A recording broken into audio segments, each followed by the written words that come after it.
So lately I've been playing a lot of D&D 5e with a bunch of idiots, and we're playing Pirates and the Sail of Captain Morgan aboard a pirate ship Menace. Or Menace. It means the ship of peace. And in one session I decided to have an NPC they were up against use the Glyph of Warding. However, after the session, I read the spell a bit more carefully and a certain aspect of it caught my attention. Let's take a look at the spell description. Help me out here, Toby. When you cast this spell, you inscribe a glyph that later unleashes a magical effect. You inscribe it either on a surface, such as a table, or a section of floor or wall, or within an object that can be closed, such as a book, a scroll, or a treasure chest to conceal the glyph. The glyph can cover an area no larger than 10 feet in diameter. If the surface or object is moved more than 10 feet from where you cast this spell, the glyph is broken, and the spell ends without being triggered.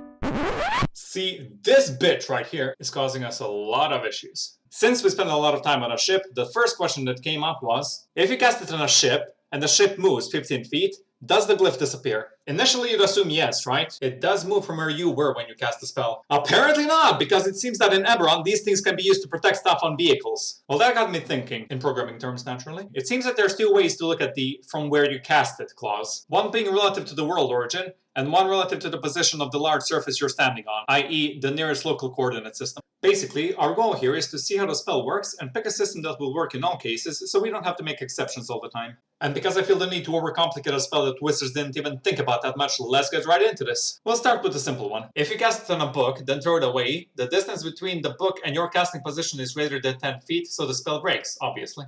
In other words, the magnitude of the vector created by subtracting your casting position from the book's current position is greater than 10 feet. Let's try it with something you can't throw now. If you're on a ship and cast it on a ship, these are the positions of you when you cast the glyph and the glyph itself, relative to the point of reference. As soon as the ship moves 15 feet, the position of the glyph will be more than 10 feet from where it was cast, and it breaks. To summarize, when you're comparing positions from the world origin, the glyph breaks if it moves more than 10 feet from its original position. But wait, what even is the world origin? Is it the center of the plane or planet you're on? What if the world is in a heliocentric system and the origin is the center of the sun, or even some sort of center of the universe? Well, then the glyph doesn't work at all and the whole spell is just a 200 GP scam. Did I say this was the simple scenario? Alright. Let's take the other option. The one where the point of reference is the local coordinate system. This is where things get interesting. If we do it like this, then the point of casting the spell was on the ship. And that point moves along with the ship, so the distance of the glyph from where you cast it doesn't change. It's the same principle as when you're making a platform game. If you want to have a moving platform and not slide off of it, when the player is standing on it, you need to modify the player's position so that it changes the same way as the platform's position. This way, the glyph can persist until triggered, which means you can make some real ships of peace. Those are some pretty dangerous implications, aren't they? So let's consider some practical applications with the least qualified person I could get my hands on,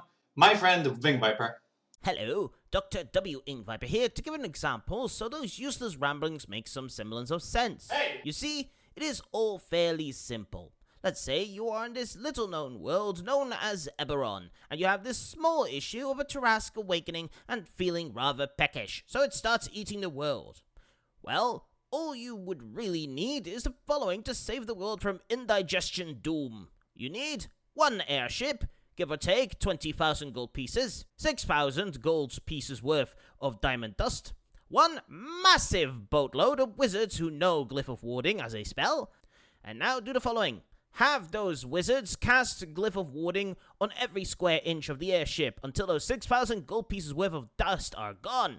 Then, all you need to do is put 1 idiot at the helm and fly that sucker straight into the face of that Tarrasque. Congratulations, you have just saved the world and it only costed 26,000 gold and 1 absolute moron who will not be missed anyway. Oh, by the way, you have also caused 1 hell of a light show. Now, back to you, you rambling moron. Anyway, back to theory. Now, it doesn't work in any situation. With this system, if you're standing on a dock and cast the glyph on the hull of a ship, your point of reference was the pier, while the glyph's is the ship. When the ship moves away from the dock, the glyph will break. Same thing happens if you cast it on a chest. Moving the chest changes the glyph's position, thereby increasing the distance from the casting point and breaking the glyph. Unless maybe you can find a way to cast it from the chest in a lenient DM.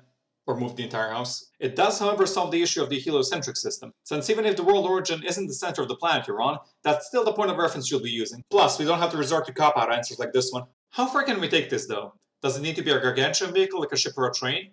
Or maybe just a huge one like a carriage? Or we could get a bit more technical. Okay, bear with me here.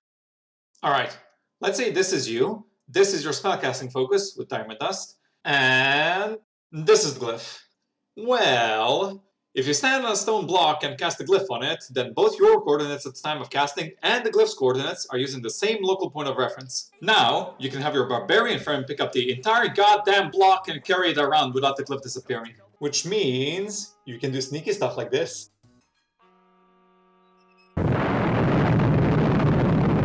Ultimately, I just wanted to take a spell that wasn't defined well enough and look at the facts with some logic to show you the implications of it, along with some silly stuff you can do with it. And maybe when you pull this shit in your next Adventures League game, wizards will have to write their frickin' spell descriptions better. And you know the worst part?